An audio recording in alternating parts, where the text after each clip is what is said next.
नमस्कार मित्रों, संस्कृत साहित्य एवं संस्कृति के चैनल पे मैं डॉक्टर हरिनिवास भक्त भक्ति और भगवान इस प्लेलिस्ट में आपका स्वागत करता हूं।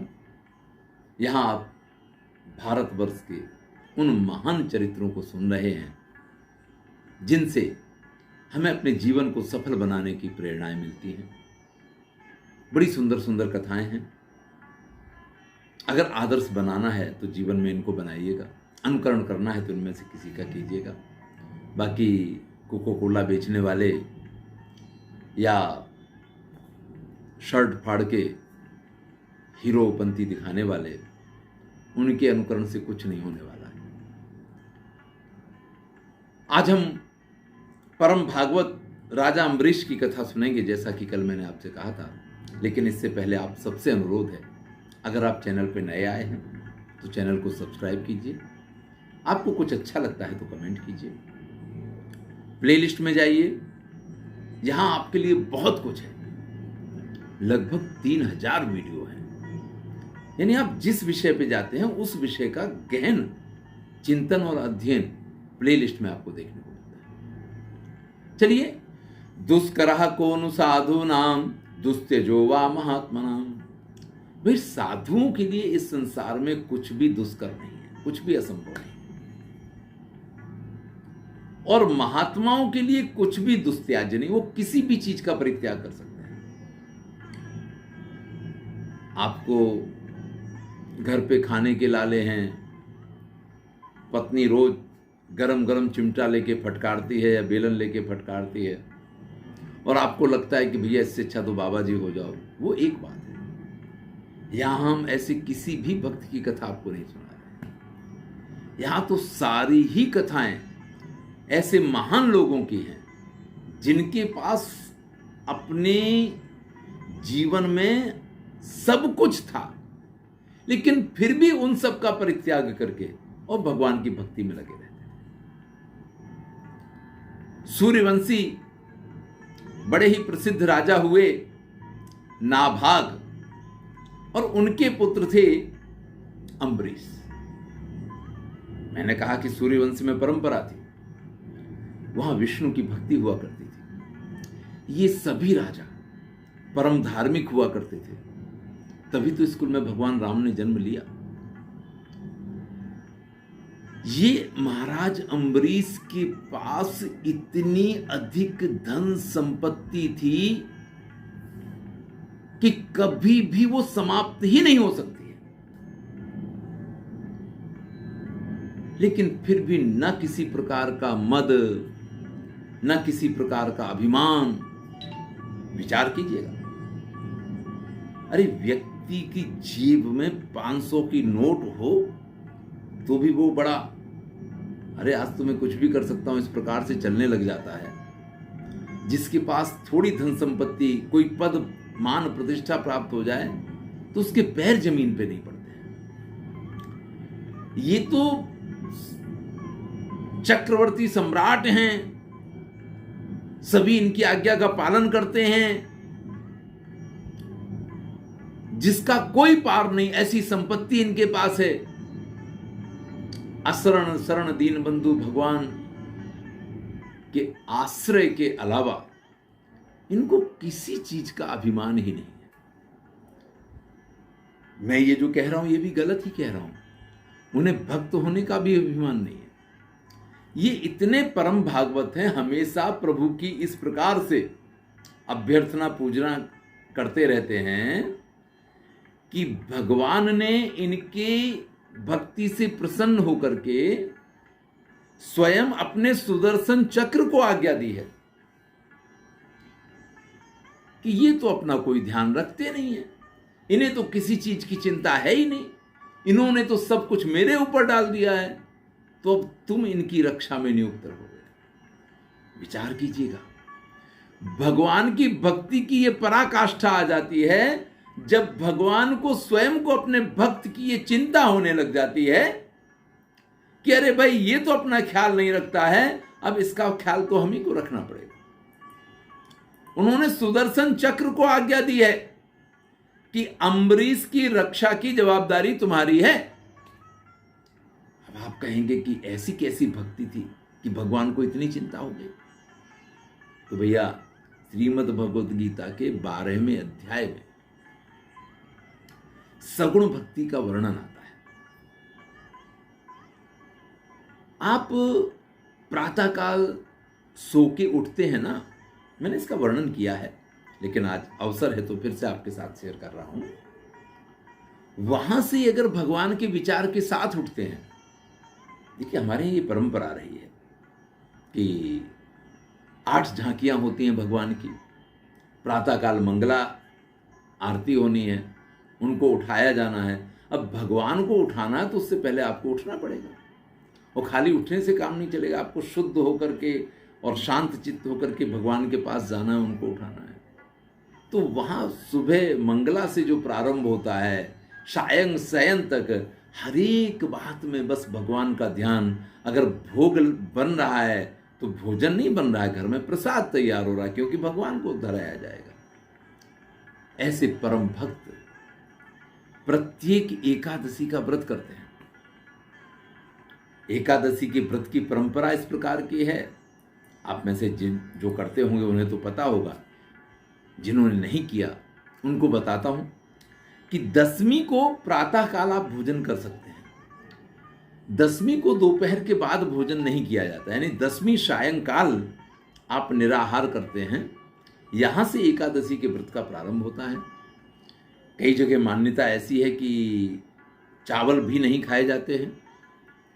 और सबसे जो कठिन है, ये जो करणीय है, वो ये है कि आपने दशमी को दोपहर के बाद भोजन नहीं किया और उसके बाद आप भगवान के ध्यान में तत्पर रहते हैं। संपूर्ण रात्रि आपको सभी ब्रह्मचर्य इत्यादि नियमों का पालन करना होता है, और तब एकादशी जब आती है आप भगवान का व्रत करते हैं।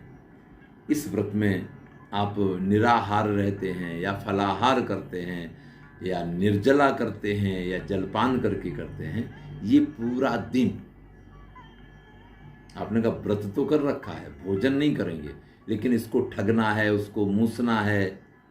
भैया कुछ नहीं, सिर्फ और सिर्फ भगवान की शरण में रहिए। उस दिन भगवान की भक्ति करिए, सिर्फ भगवान का ही ध्यान कीजिए। इस प्रकार से एकादशी का दिन निकले। पूरी रात्रि यानी एकादशी की रात्रि आपको जागरण करना है, और जागरण में भगवान का भजन कीर्तन अनुकरण, उनकी लीलाओं का दर्शन, कथाओं का श्रवण, यही आपको करना है। और फिर जब द्वादशी आएगी तो ब्राह्मण को भोजन करवाने के बाद आप पारणा करेंगे। लेकिन उसका नियम यह है कि द्वादशी में ही पारणा होनी चाहिए। अब एक बार की बात है, महाराज अम्बरीश ने एकादशी का व्रत किया है। द्वादशी के दिन इनको ब्राह्मण को भोजन करवाना है। दुर्वासा ऋषि इनके यहाँ आके पहुंच जाते हैं। ये दुर्वासा ऋषि को अपना आतिथ्य स्वीकार करने को कहते हैं। दुर्वासा ऋषि ने भी उसका स्वीकार कर लिया है। एकादशी पूर्ण हुई है। दुर्वासा ऋषि भोजन करें तो द्वादशी में महाराज पारणा कर सकते हैं, और अगर द्वादशी में पारणा नहीं होती है तो ये व्रत फिर लंबा चलेगा, यानी फिर आप त्रयोदशी के दिन भोजन नहीं कर सकते हैं। इसके कुछ नियम इस प्रकार के।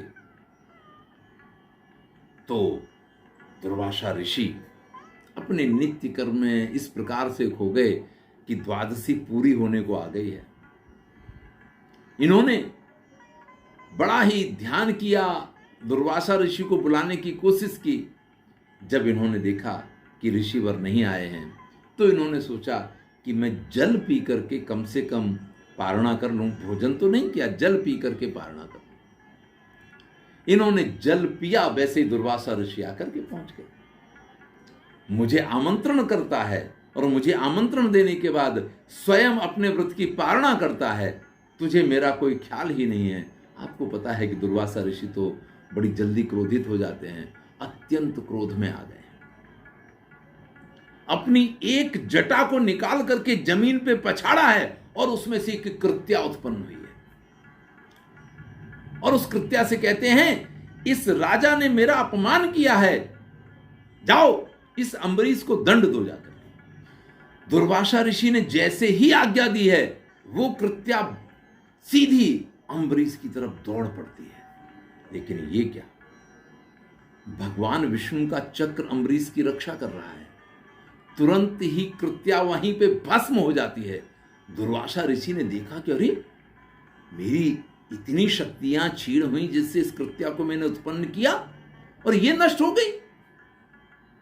लेकिन जब तक वो ये विचार करें तब तक तो सुदर्शन चक्र दुर्वासा ऋषि के पीछे पड़ गया है।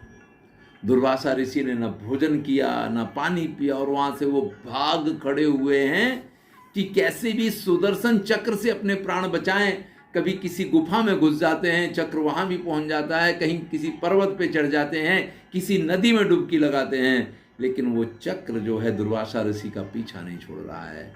अपने पिता ब्रह्मा जी के पास जाकर के पहुंच गए, मेरी रक्षा करो, मैं बड़ा परेशान हूं, ये चक्र मेरे प्राण ले लेगा। उन्होंने कहा कि मैं इसमें कोई मदद नहीं कर सकता हूं। शिव जी के पास गए, शिव जी से कहा भोलेनाथ मेरी रक्षा करो। भोलेनाथ कहते हैं ये तो सुदर्शन चक्र है, सुदर्शनधारी ही इसको रोक सकते हैं और किसी के बस का काम नहीं है। अब मरता क्या ना करता, दुर्वासा ऋषि विष्णु लोक में जाकर के पहुंच जाते हैं। त्राहिमाम त्राहिमाम, अरे आपका नाम लेके तो जो नरक में रहने वाले प्राणी हैं उनको भी वैकुंठ की प्राप्ति हो जाती है, आप हमारी रक्षा करो। विष्णु कहते हैं आपने न तो मेरा अपराध किया है, ना ही मेरे कारण सुदर्शन आपके ऊपर आक्रमण कर रहा है। आपने जिसका अपराध किया है वही आपको क्षमा कर सकता है। देखिए, अपराध आपने किसी और का किया हो, सॉरी आप किसी और के पास जाकर के बोलें और फिर आप सोचें कि आप ने अपने कर्म का प्रायश्चित कर लिया, तो ये तो नहीं चलने वाली बात है। अब दुर्वासा ऋषि को समझ में आया कि मेरे प्राणों की रक्षा अम्बरीश के अलावा और कोई नहीं कर सकता है। भगवान का ये नियम है। भगवान कहते हैं दुर्वासा ऋषि से कि हे ऋषिवर, मेरी छाती में भृगु ने लात मारी, मुझे बिल्कुल पीड़ा नहीं हुई, न मुझे किसी प्रकार का क्रोध आया। मेरी लक्ष्मी जी का अनादर भी अगर किसी ने कर दिया है ना, मैंने कभी उसके ऊपर भी क्रोध नहीं किया है। लेकिन मेरा ये व्रत है कि मेरे भक्तों के साथ अगर कोई अन्याय करता है तो मैं उसको छोड़ता नहीं हूं। मैं क्या, ये मेरे शस्त्र जो हैं ये हमेशा मेरे भक्तों की रक्षा करते रहते हैं। दुर्वासा ऋषि ने जान लिया कि अब और कोई रास्ता नहीं है। दौड़ते दौड़ते महाराज अम्बरीश के पास पहुंचे हैं और अम्बरीश के चरणों में गिर गए। अम्बरीश एकदम से 1 साल तक ही दुर्वासा ऋषि दौड़ते रहे हैं। अम्बरीश वही पानी पिए हुए 1 साल से बिना भोजन के निराहार दुर्वासा ऋषि की प्रतीक्षा कर रहे हैं कि ऋषिवर आए और वो भोजन करें तो उसके बाद मेरी पारणा हो। कितनी एकादशियां चली गई, लेकिन व्रत ही होते हैं, कोई पारणा होती ही नहीं है। आज जब दुर्वासा ऋषि वापस आए हैं और चरणों में गिरते हैं, अम्बरीश घबरा के पीछे हट जाते हैं। ऋषिवर, हे ब्राह्मण श्रेष्ठ, ये आप क्या कर रहे हैं? आप क्यों मुझे पाप का भागी बना रहे हैं? ऋषि कहते हैं बहुत बड़ी भूल हो गई राजन, मैंने आपको पहचाना नहीं।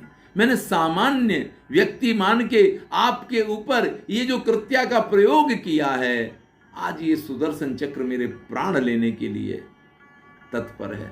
मेरे प्राणों की रक्षा तुम ही कर सकते हो। मैं त्रिलोकी में घूम के आ गया हूं, मैंने सबके पास से अपने प्राणों को बचाने के लिए गुहार लगाई, लेकिन किसी ने मेरी नहीं सुनी है। अम्बरीश तुरंत ही उस सुदर्शन चक्र को इशारा करते हैं कि बस प्रभु बहुत हो गया। इन ऋषिवर के साथ अगर आपने कुछ किया तो मेरा सारा जीवन, मेरी सारी तपस्या व्यर्थ हो जाएगी। जैसे ही अम्बरीश ने सुदर्शन चक्र से प्रार्थना की है, सुदर्शन चक्र शांत हो जाता है। दुर्वासा ऋषि को श्वास लेने का अब समय मिलता है, क्योंकि उन्हें विश्वास हो गया कि अब हमारे प्राण बच गए हैं। तो भैया, जीवन में इतना याद रखिए, जो भगवान के भक्त हो जाते हैं, जो भगवान की शरण में पहुंच जाते हैं, उन्हें कभी चिंता नहीं होती है, क्योंकि उनके रक्षक तो स्वयं श्री हरि प्रभु हैं। लेकिन ऐसे लोगों से बड़ा सावधान रहिए, भूल से भी ऐसे लोगों का कोई अपराध आपसे न हो जाए, इसका ख्याल रखिए, क्योंकि अगर आप इनके प्रति अपराध करते हैं तो भगवान आपको कभी क्षमा नहीं करेंगे।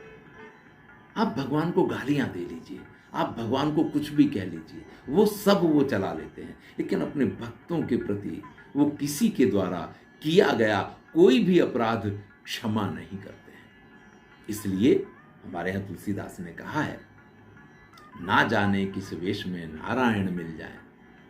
यानी जो भी हमारे सामने आता है, हम किसी के साथ दुर्व्यवहार कर ही नहीं सकते हैं, हमें दुर्व्यवहार करने का अधिकार ही नहीं है, क्योंकि हम पहचानते ही नहीं हैं। या आपको दिख रहे हैं राजा अम्बरीश, एक राजा है, मेरा क्या बिगाड़ देगा, मैं तो दुर्वासा ऋषि, इतना तपस्वी, इतना तेजस्वी, मेरे पास इतनी शक्तियां हैं, एक राजा मेरा क्या बिगाड़ देगा। लेकिन अगर वो राजा भक्त है तो भैया, तो जीवन में श्रेष्ठ मार्ग पे चलें और इन चीज़ों का ध्यान रखें कि कभी किसी के साथ ऐसा व्यवहार ना हो जाए कि लेने के देने पड़ जाए। यहाँ दुर्वासा ऋषि जैसे कि अगर दशा हो सकती है तो हम तो किस खेत की मूली हैं। धन्यवाद। मैं हूँ डॉक्टर हरिनिवास। अगर आपको कथाएं अच्छी लग रही हैं तो कमेंट में जरूर लिखिए, इससे क्या है कि थोड़ा प्रोत्साहन मिलता है। धन्यवाद। जल्दी ही मेरे पिताश्री की जो विधियां हैं वो पूरी हो जाएंगी शिवरात्रि के बाद तक, और फिर हम एक नई प्लेलिस्ट प्रारंभ करेंगे जिसमें हम सनातन धर्म के सिद्धांतों की चर्चा करेंगे। धन्यवाद।